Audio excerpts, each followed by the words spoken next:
fucking animals. We are animals. We're violent, bloodthirsty animals, cheering on the villain in the situation because of a possible hypothetical justification for why he had to act out in the way that he did, when all the witnesses surrounding the incident say that Neely did not pose a threat. Who's more of a threat? A fucking homeless person who's going crazy on the subway? Or the guy who killed him? Or, and I'll take it one step further, cackling hyenas all around that are now celebrating the murderer instead of highlighting the homeless person that was first victimized by the systems and then personally victimized by the murderer.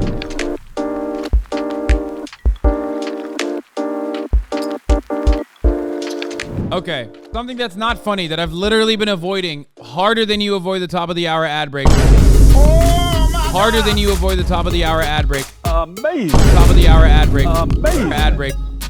Ad break, which I'm gonna run right now before we get to the fucking story because it's actually a very sad one, is the murder of Adam Neely, who was not physically harming anyone on the train station, but he was clearly experiencing mental distress, and he was choked to death, according to the coroner's report, by the way. It's not me just saying that, or did I say Adam Neely? Sorry, Jordan Neely. Adam Neely, a famous person? Where did I get that fucking name from? Yeah, oh, there's a music, that's for the, that's the music YouTuber that I just learned about, like, yesterday. Fuck me. Okay, sorry. Yes. Jordan Neely was murdered by being choked to death on a subway train. A lot of people defended that murder and said that that was the right thing to do. And it's kind of crazy to see how many people living in the suburbs or even in the city behave in this like murderous way to justify a murder. Neely's crime was being in a state of mental distress. The amount of people that have been defending it on the timeline on Twitter is fucking wild. But yeah, let's take a look at how the media is covering it. By the way, the media does have blood on its hands. Like any other homeless person that gets fucking murked on the streets of New York, the media has played an active role in it. They literally immediately added passive voice like they do when a cop kills someone. Like this guy is a cop. He has been deputized in the moment to like fucking execute someone in the same way that cops do. Like we shit on cops when they do this. Why the fuck is it okay when a civilian does it? New protests in New York City last night demanding an arrest for the death of a homeless man on the subway, now ruled a homicide. Witnesses say 30-year-old Jordan Neely was speaking aggressively, allegedly threatening others and saying he didn't care if he died. That's when a Marine veteran put him in a chokehold for roughly 15 minutes, other passengers holding his arms. Neely would later be pronounced dead at the hospital. The Marine veteran was questioned and then released. He killed someone and he choked them for 15 minutes, and he did it in front of witnesses. And witnesses who admit that there was no physical contact between Jordan Neely and any passenger on that train. Neely, who made money as a Michael Jackson impersonator, had been arrested more than 40 times, including for assault and disorderly conduct. And he had a documented history of mental health issues. Dude, what are you doing? Like, what are these fucking stills, dude? They are such monsters. They literally fucking cover this like it's a cinematic sequence. You know what I mean? Like, stop. I don't think people need to see this over and over again. Like, we get it. It was newsworthy maybe in the first day. I understand the other side of the argument, which is like people need to see the brutality. It's wild to me when they just like show it over and over again.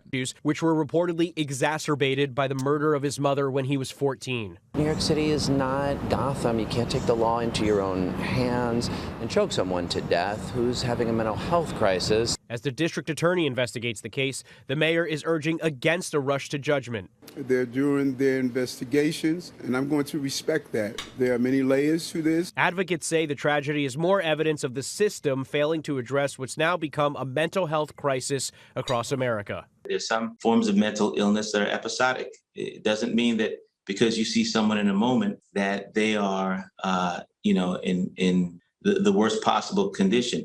Perhaps he was in distress, but there are different degrees of distress. And again, the situation that was presented was not one where he was. I haven't even looked into this person's background, but what are we doing? I thought Michael Brown was the last time legacy media was like actually doing the whole like Here is the fucking criminal background of the person that was executed in the hands of the police. Is it because it's new territory where we are like officially deputizing whatever fucking yee-ass gung-ho motherfucker that wants to execute a poor person? Is that what's going on? Now we're doing the fucking background? You don't know what the criminal background of this person is in the moment. Like, what does that mean? I don't get it. I don't understand. Like, they don't even do this for cops anymore. We all recognize how fucked up that is because a cop doesn't know what that person's background is when they're behaving in a violent way. They're reacting because they see a black person. So what difference is there when it's a fucking random citizen? What difference does it make? I don't get it. Like, this guy murdered somebody and the media rushed to immediately talk about his like background, talk about the victim's background. Sorry. They hid the truth. They didn't want to talk about how the fucking dude who killed someone was, they only said he was a vet, a former Marine.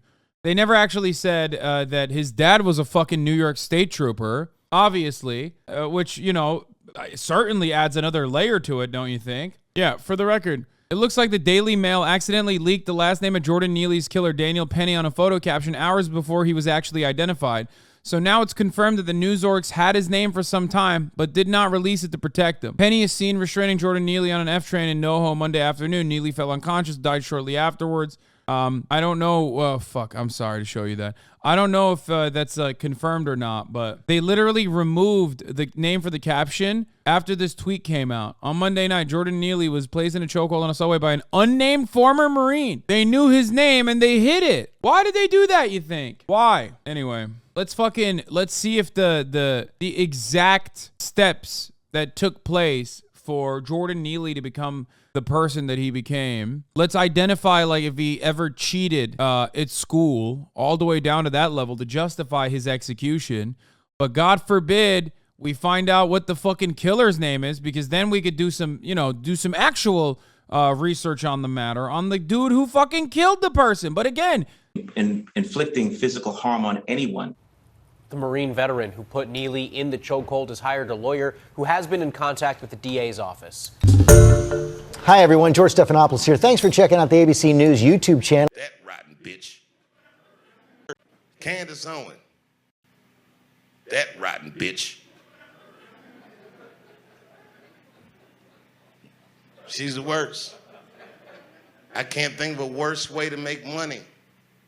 She's the most articulate idiot I've ever seen in my fucking life. She's so articulate, she can tell you how fucking stupid she is precisely. And she told George Floyd's rap record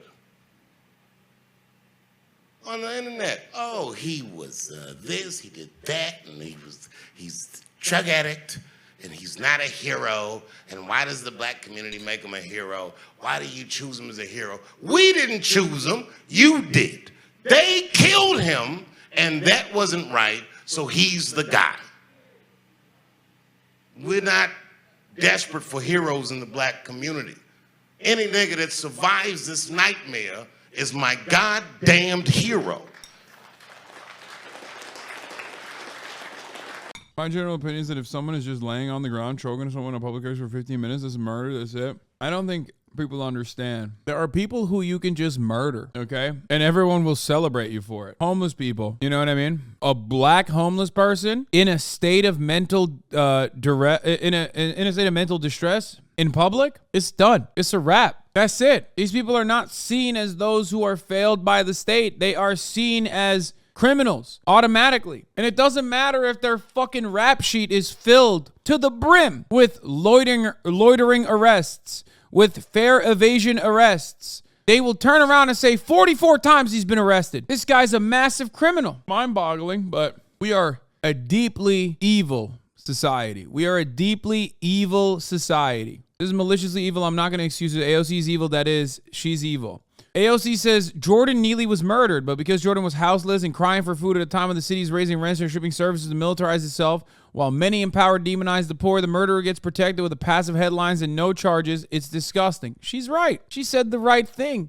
But guess what? You can say the wrong thing and get a lot of praise in this country. If everyone is fucking violent, if everyone fantasizes about the moment they too could be deputized to do an execution and they fantasize about it and someone finally does it, we saw it with Kyle Rittenhouse, a lot of people will celebrate you, okay? Your Central Committee said this is just the sum of the total of a cascade of failures in our systems. Americans can't imagine living in a country where housing is a right, with mental health care as a right, with free public transit. Is just so depressing how far people are from even understanding what a humane society looks like. Yeah, we're fucking animals. We are animals. We're violent, bloodthirsty animals cheering on the villain in the situation because of a possible hypothetical justification for why he had to act out in the way that he did. When all the witnesses surrounding the incident say that Neely did not pose a threat. Who's more of a threat? A fucking homeless person who's going crazy on the subway? Or the guy who killed him? Or, and I'll take it one step further, cackling hyenas all around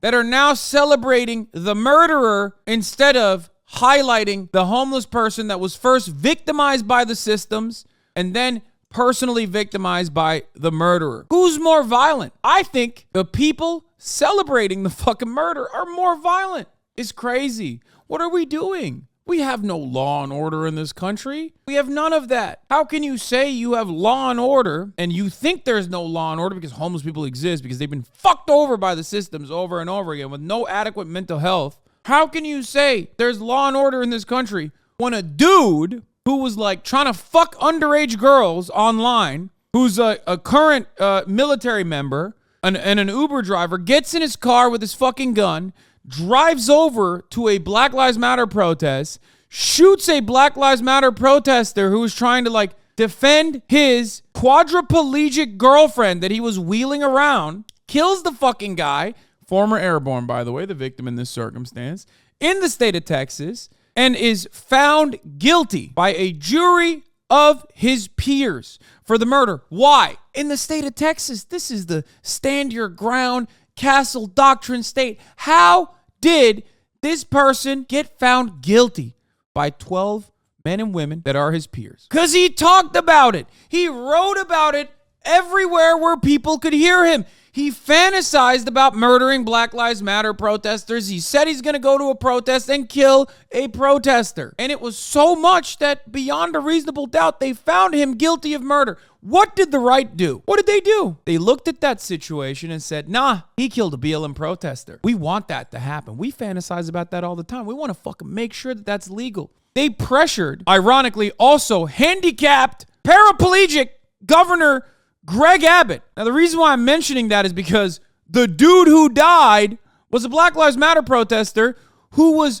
trying to push his quadriplegic wife away. So, like, there isn't even that level of empathy in Greg Abbott's mind. Like, think about that. Greg Abbott now saying, send it my way. I am going to pardon this person. I'm going to pardon someone who was caught dead to rights and was found guilty of murder in the state of Texas. I'm going to pardon him because guess what? Law and order means law and order for us, not you. Law and order means if you kill the type of person that we don't like a Black Lives Matter protester, then yeah, you're fine. You're clear to go. That's what law and order means to these fucking freaks. And now we're moving beyond just like allowing cops to kill whoever the fuck they want on site. Especially black people, especially unarmed black people. They can do that. That's fine. We'll move beyond that now. We're deputizing random people that are also acting out the desires of a white supremacist violent state. It's no longer the state that holds the monopoly of violence. It's those who act out the desires of the state that have the monopoly on violence. It's cool. Even in a blue state, in a blue city like New York City, you got a cop that's a fucking mayor that's defending a guy who just killed a fucking homeless person on the subway train. What are we doing? What the fuck are we doing? This is how violent we have become as a country. We are the barbarians, okay? And I don't mean that in some cool way. I mean like literally. It's barbarism. We are the violent ones. It's not the dudes that get fucking brain broken after having to brave the elements for years and years and years because they got priced out of the housing market. They became houseless. They had to fucking self-medicate. They started doing drugs. They started panhandling and dancing to fucking make money so they could put food in their fucking, put food in their mouths. not even on their tables because they have no shelter. They want to put clothes on their backs. And then they were begging for food and water in their last moments where they got fucking mercilessly executed by a dude who took the matter of the law into his own hands. He didn't even want to wait till it was outsourced at the next fucking train station by a cop. He said, I'm going to do it myself. And now we're defending that. We are the violent ones, not Neely. Do I believe that he was not violent any moment in his life? I'm sure maybe he was. But it certainly seems, according to the witnesses that were in that car, that he was not violent in that moment. He was not physically harming anyone in that moment. He was being a nuisance. And if you've ever taken the subway or taken any kind of public transit, you know what it's like. It happens. Yes, there are homeless people on the fucking carts, on the trains, on the buses. Okay, there are homeless people that sometimes even constitute a real threat. Okay, and then there are non-homeless people, people with a fucking home that are significantly more violent and demonstrate that threat.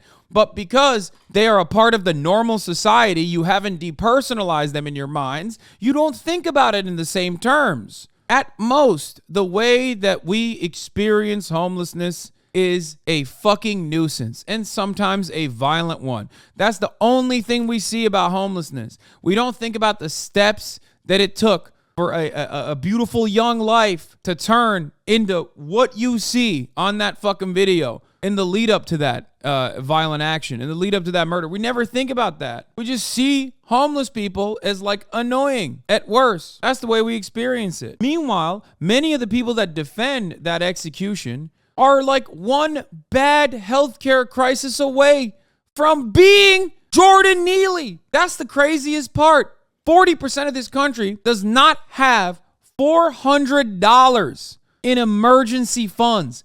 40% of this country. Fucking kidding me? That means you're one unfortunate accident away from being Jordan Neely. Because God knows we don't have a lot of fucking, Chapter 11 bankruptcy style money saving provisions for the working class.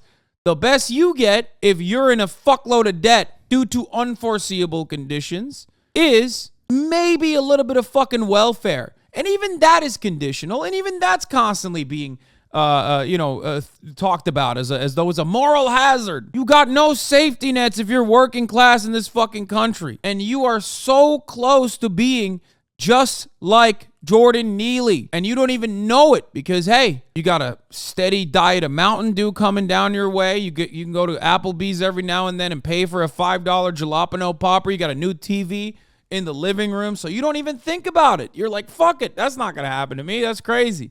You don't know. You have no control over your workplace. You have no freedom. You spend 80% of your lives in the fucking workplace, a place where you have no control over whatsoever. People still talk shit about the writer's strike. Oh, I don't like their fucking writing. I don't like the content they're putting out. Meanwhile, you work, where do you fucking work? You work as an accountant. You know what I mean? You think people like what you do? No.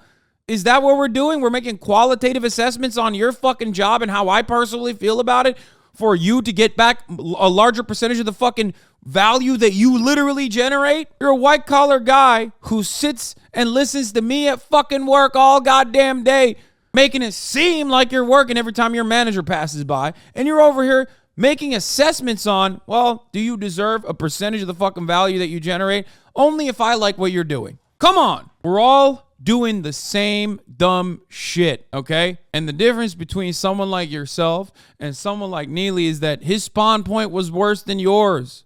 We have to have more empathy for people. We have to have more empathy for people even if we are not close to them. Even if we are not close in socioeconomic proximity to them. Okay? Meanwhile, I gotta fucking sit here and defend my existence and my policies and my politics and my ideology because I'm fucking rich. Rich from streaming every fucking day. You wanna know the real reason why I have to defend it? Because motherfuckers are so far removed from having empathy for the other, for having empathy for someone even in a similar circumstance to them, that they immediately start shooting the messenger. It's not because there is any sort of genuine hypocrisy that you're seeking out here. It's because you hate hearing it. Don't matter. You hate hearing it from a poor guy. You hate hearing it from a rich guy. You just hate hearing it. You hate the message. because we have dismantled the humanity of every single American. We have dismantled it. You have no opinion on anyone that doesn't revolve around like, fuck you, what does this do to me? I don't give a fuck about you. What does this say about me? My feelings. Well, can we center the conversation around my feelings? I'll talk about a strike and someone will go, oh, that's ableist. I can't do a strike. Strikes actually put me in harm's way. I got fucking mental issues. I'll kill myself if I don't fucking watch Jimmy Fallon. You know what I mean? Like, why? Why are you bringing that up? You don't have to be so hyper individualistic. Oh, well, homeless guy in a state of mental distress was executed. Well, guess what? I'm a tiny woman and I'm scared. Okay. So maybe it was okay that this guy got executed. It's like, yeah, if you're a tiny woman and you're scared of the fucking black homeless dude, let me tell you something about the white guy that killed him. Okay. You should be just as scared, if not infinitely more scared of the other dude. Okay. Because he actually killed someone. You're scared of the hypothetical of the homeless guy. You should be way more scared of the other dude, okay? Because that other dude killed someone and almost got away with it and might still get away with it. Whew. Imagine trying to say, I'm scared of the homeless guy that was murdered in this circumstance more than I'm scared of the guy who actually fucking murdered him with his bare hands. It's crazy. But that's what happens when you successfully depersonalize, successfully dehumanize an entire group of individuals. And I'm not just talking about the fact that he was black. That obviously is a compounding factor in this process. I'm talking about the fact that he was homeless. Okay? That's it. We've been conditioned into avoiding homeless people and seeing them as human beings because we see those human beings get destroyed every fucking day. We watch them brave the elements. We watch them take shits outside because there's no fucking public bathrooms. And if you had to step back and think this is a human being for a brief moment, you would fucking lose your mind. That's such a devastating thing to see. Devastating. Think about it. A real human being could be your mom, could be your dad, could be your brother, could be your sister. They're out there living in a fucking, tent every night with fear that they don't know how they're going to feed themselves. Where the next food is coming from, they don't know. So instead of dealing with that reality, instead of, coming to terms with the reality that we have we have all these people that are absolutely destroyed all around us, trying to survive every single day, we decide to not see them as human because that's easier. Because if you think that they're fucking human beings, then holy shit, what are we doing to human beings? What are we allowing to happen to human beings right in our vicinity? And that level of depersonalization is how you arrive at this kind of action being defended by a broader population, okay? That's it. That's how you get here. Now, this doesn't mean, like I've talked about before, that it should be normal or you should have to literally be a social worker. Hold on. We gotta get Marat to look at it. Ay, dude. Oh... Anyway, no, my mom couldn't unlock the door. She had groceries in her hand, so I had to unlock the door myself. As I was saying, what is the solution? All this complaining and no solution? Oh man, I'm complaining about fellow motherfuckers who are literally celebrating. I mean, I don't know what the solution is to just living in such a fucking inherently violent society. But as far as the solution to a person suffering in the fucking streets and not doing anything, the solution has to be systemic. It's a thing I talked about a million times over. You've been following me since 2020, 12/30. I'm sure you've accidentally heard it. I think you just want to be a smarmy little dipshit in the fucking chat, unless this is the first time you've heard me talk about homelessness and what to do to deal with this problem. But honestly, Google is so fucking cheap. It's free. You pay a little bit of ad revenue by giving up your privacy. Just go to the fucking YouTube search bar and just type in HasanAbi homelessness. Instead of coming here and being a fucking annoying little dickhead to try to make it seem like I'm at fault when I'm in the process of describing to you why people shoot the fucking messenger, you act out that same fucking idiotic tendency. Stop chewing into the mic, idiot. I'm chewing on your mother's pussy later tonight, you fucking dingus, you donkey, you fucking asshole. Fuck you, piece of shit, garbage monster. Misophonia fucks doing literally the same exact thing I just said. Oh my God. Let me center this conversation around me for a moment. Me! You're talking about a homeless person being executed and everybody celebrating it, but me! What about my personal opinions? I'm having a bad day. America has decided that being a narcissistic, selfish piece of fucking garbage is a virtue.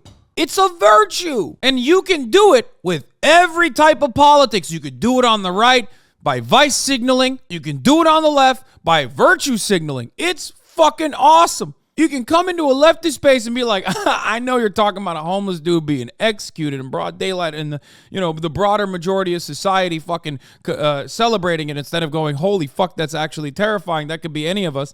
And you go, I don't like that you're chewing into the fucking microphone. You think anyone's going to give you empathy? You fucking donkey? The fuck out of my face. You narcissistic piece of shit. Fuck you. There's an entire stadium full of motherfuckers in here. You think what you have to say matters. It doesn't. Maybe your mom and dad should have fucking told you that instead of avoiding you like the top of the hour ad break.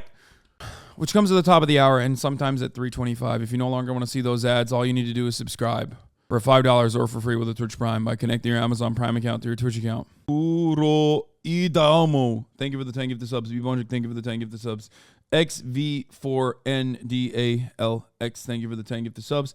Allowing 30 people to no longer see the ads at the top of the hour. Moms for Hasan, thank you for the 10 gifted subs. Ism-ish and Mr. Glitchmaster, thank you for the 5 gifted subs. PR Arg Lamau. I mean, there is no PR for these fucking dickheads, man. What do you mean? PR doesn't mean I'm going to sit here and act like someone who is like more concerned about his own personal stream comfort than whatever the fuck we're talking about. You know what I mean? That's never going to be something I capitulate to, brother. Sorry if that's what you thought was going to happen in the PR arc. The PR arc is just basically getting my own fans to no longer fucking make jokes about what I'm doing that get picked up by my fucking haters and elevated like it's the truth. That's all that is. The PR arc is the reason why people go, wow, it sure seems like Hasan is doing a lot more stuff lately that seems to be good, that, is in line with his values, when I've been doing the same shit for years. They just didn't hear about it, or instead thought the opposite because my fucking haters, and my fans alike from time to time,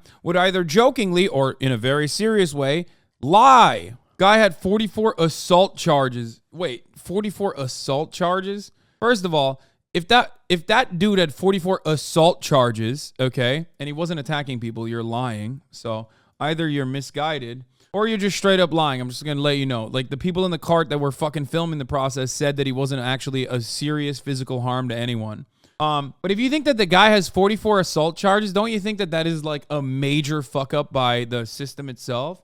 Or do you really think he had 44 assault charges? Or maybe instead of 44 assault charges, he had 44 arrests, which could be for a litany of different things that you would never in a million years get arrested for because you're not wearing tattered clothes and you're not fucking homeless. Like loitering, okay, standing outside of a business, having a mental health crisis in public, but because you have friends and family, they can help your fucking shit ass. You know what I mean? Or take you to a place where you actually, can do it privately, open containers, jaywalking, and most importantly, fare avoidance. Fare jumping. I mean, people that fucking, people that don't pay the fare. That's usually what happens. But it doesn't matter. Let's say he had 44 assault charges. If you have 44 assault charges, do you think the solution to that is for some random fucking guy to come in and play judge, jury, executioner? And if you said yes to that, what's to stop me from killing you in a similar capacity because I assumed you have 44 assault charges? And what if, God forbid, you do have 44 assault charges, or even one for that matter? Who cares, That's not how you run a society. It doesn't work that way. That's why we have law and order. That doesn't mean law and order for me and not you. That doesn't mean law and order for whoever the fuck annoys me so I can kill them. That means we have a set of rules. And one of those is not to make these kinds of ridiculous, post hoc assumptions and rationalizations in an effort to justify murdering someone. Oh my God. Blows my mind. What are we doing? At 44 charges, dude, you're getting chokeholded. Anyway, this stuff's pretty wild, man. The amount of people that have been defending this shit is crazy. I mean, and the ways that they've been defending it is crazy. Baya Ungar Sargon says, Deputy Opinion Editor of Newsweek, of course. Because I ride the subway a lot. Not a week goes by that a mentally ill person doesn't get on and terrorize the entire car, especially women, especially Asians. Usually the men just sit there and pretend it's not happening. It's a disgrace that New Yorkers had to live like this. Okay, what about a dead person? Are you telling me, honestly, that, like, choke slamming and executing a fucking person is like less bad than a person being a nuisance? Like, that's because that's what you're saying. Every single thing I hear from motherfuckers like this, every single time I'm like, okay, so someone died in front of you. Like, they were physically executed in front of you, and that's your preference? You're like, you want a show? You want some popcorn to go along with that murder? Like, what's happening? Like, that's what you're saying. Why are people not registering that? Because that's what's going on. Why are people not seeing that? That's what it's being charged with. It's a homicide. Like, every day, I feel like I'm taking crazy pills, dude. We're so desensitized. We don't even know enough to judge what happened to Jordan Neely, but lots of people who don't live in New York, lots of people who don't ride the subway have a lot of opinions. Bitch, you have an opinion. Fuck you mean? You don't know what happened, but I have an opinion. You made an assessment. You made an assessment right here. This assessment is defending the murder. So it didn't take much for you to make that assessment. So why the fuck are you upset that someone's immediate inclination is to go, maybe we should fucking try to understand why someone is a victim? You're not only defending the person who did the homicide, but turning around and saying, why are people defending the murder victim? That's crazy. That's a crazy ass thing to fucking say. You're like, nah, whenever a murder happens, I immediately go, how do I blame the victim? Michael Hudd says, I worked inpatient psych in Detroit for 6 years, only had CPI, crisis prevention and intervention training. I never hurt a patient while de-escalating a violent situation. Also reported coworkers when I did witness abuse in any form. People are delusional that you need a fatal chokehold to de-escalate. Yeah. Doesn't anyone notice this? I feel like I'm taking crazy pills. Bro, you're literally missing the skin color. That's exactly why they're justifying it. No, it's not. No. Being black in this situation is a compounding factor, as it is in every situation. Living in a white supremacist society, certainly some people see a black man being murdered and go, I love that. The main component here is homelessness. He's a black man, and perhaps worse, a black homeless man. That combo is so deadly. Please read, I beg. I was attacked on the train by a homeless person. It was incredibly scary. If someone killed him, I'd be heartbroken. I'm a tiny woman and was alone. He was ill. Doesn't deserve a death sentence. He deserves help. Exactly. You're a white woman. You can pass me with that whole weaponizing Asian woman on the platform of anti-blackness. Asian women can speak for ourselves, and I haven't seen any argument that a young black man frustrated by this capitalist system deserves to be murdered by a Marine. This way of evoking the injured Asian body is rooted in imperialist fantasies of Asian women needing to be saved, and it goes hand in hand with the criminalization of black men. Both valorize the white male soldier cop savior complex. Jesus Christ, that's a lot of good takes. This incident didn't even have anything to do with Asian women, but instead of the militarization of white citizenry to do the work of the carceral state, Opie doesn't actually have Asian women's interest in mind at all, but wants to use it as a theoretical prop to justify lynching. Yeah. Dude was a homophobe, but done a gay man and called him the F word. AOC is such an evil person. Wait, we can execute homophobes on site now? Is that what Tim Pool's saying? Is that how that works? For a man that complains about nuance, you are painting this with pretty broad strokes. There are two separate issues. The mental health issue one, but that mental health crisis should be subdued if it's causing no harm to others. Chokeholds shouldn't be the answer, but the man may have needed to be restrained to prevent harm to others.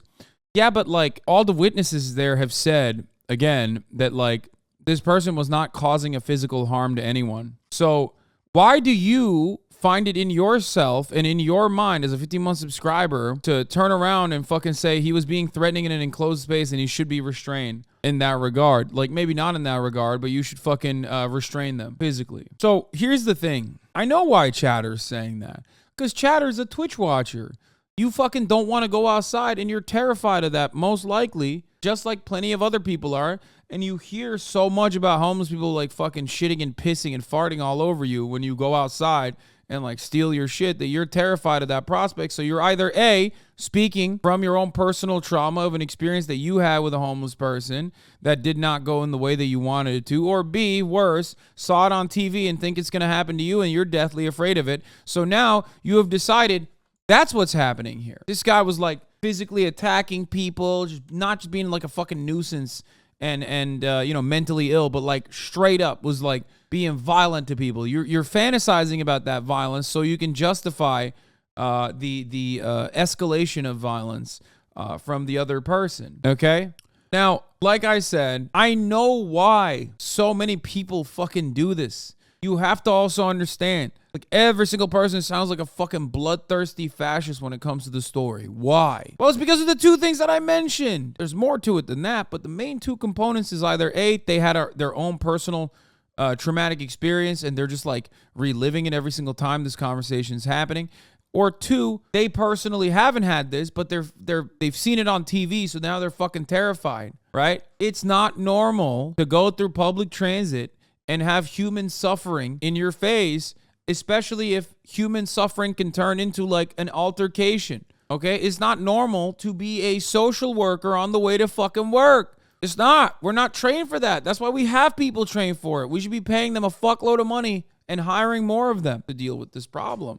For people asking solutions, I have said this so many times over. Decommodifying housing. So housing is not seen as an investment vehicle, or at the very least starting off the decommodification of housing by allowing public housing and having a housing first homelessness policy, where the first thing to do for a homeless person is to put them under a roof, like permanent housing, temporary housing that turns into permanent housing, and then allow social services to take care of the rest. Mental health problems and the like, reintegration programs, jobs programs, training programs. These are all things that have been demonstrably successful. But we don't want to do that. We want to make sure that there are more new homeless people every fucking day. Why is that happening? The number one reason for why is that they're getting priced out of the housing market. Not because of drugs. It's not because you lost your job or had an unfortunate circumstance. The number one reason why people become homeless is because they lose their homes. They lose their rental property that they are renting because they can't pay for it anymore. The landlord decided it's too expensive. All of a sudden, you're back in the throes of the fucking housing market in a place like Manhattan, and you have no options. Or it can happen to your parent. It's happening all around the country. It's happening in red states too. So that's why. So why did you say, for a man that complains about nuance, you are painting this with pretty broad strokes? Sorry, I just seen videos of him yelling at a child on the train. I was homeless at one point. I just see that mental health crisis is the main issue we need to solve. It's kind of funny he's saying that because, like, I almost yelled at a child yesterday. Or maybe worse. Now, the amount of restraint I had, the resolve I had in that very moment was unlike anything anyone's ever seen. Sure, you probably felt it through the fucking screen. Not everyone's gonna do that. Not everyone's gonna be able to hold their frame. Sometimes kids got fucked vibes, bro. You know? What is this? Force people to become homeless. Make every homelessness a crime. Make every form of homelessness a crime. Yeah, this is such a great take. This is exactly the case, by the way. Make every form of homelessness a crime, so they have a sizable criminal record. Kill them, justify the murder because of the criminal record. Wash, rinse, and repeat. That's precisely what I said. This is exactly what I said. Look at that. It was a subway recidivist with prior arrest for assault, disorderly conduct, and fare evasion. Why would you be blocked by this person? A formerly homeless trans kid who's 24 years old, queer, and on the autism spectrum, and German and Latino, Charrua, Jewish, and disabled. Literally, a person that writes a bio this long that doesn't have an accompanying like HasanAbi PFP is 100% going to hate me. It goes either way. They're either a stan or they fucking hate me because they saw a clip out of context and think that like I hate autistic people who are queer, German, Latino, and 24 years old, especially ones that were formerly homeless and they're trans. So like, you know, that's the least shocking thing. You're either this and you love me, or you're this and you saw a bunch of fucking random accounts on Twitter that you follow say, oh, you fucking suck. This guy sucks. Don't watch this guy. He's a danger. He's a threat. Or maybe sometimes both. You were a stan and then you turned out to fucking hate me. So I've seen it a million times over. Aren't they on your side? They are. And I don't care. Like, I think this is the correct take. It's one that I've been saying over and over again.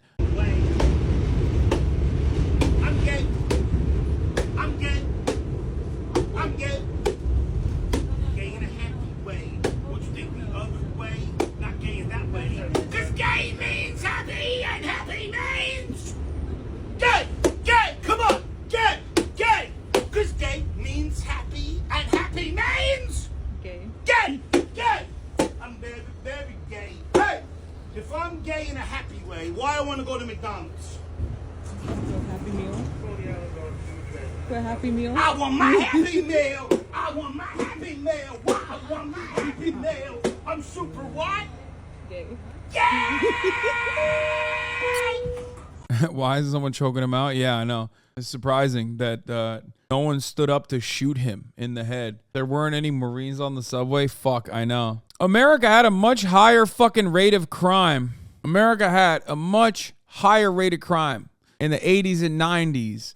And we had like brown shirt style paramilitaries roaming the fucking subway trains, dude. I thought we moved past this. But no. Anyway, like I said, if you want to understand why people have so much anger towards homeless people, it's because it's not normal. Like, it is not normal to have that level of human suffering in front of you all day, every day. You live in a city, you see it all the time. And in an effort to deal with that internally, instead of recognizing how fucked up that is and how that's a byproduct of the system that we exist under, you have to make deeply hyper individualistic reasons for why it exists. It's got to be some personal moral failing, you know? And then you end up dehumanizing the individual who's a victim of the systems, so that you can feel more comfortable avoiding seeing their fucking plight, you know? That's it. You do that for a long enough time, you know, you can justify any kind of cruelty that they're subjected to. Any kind of subjugation. Sad, man. Fucking sad.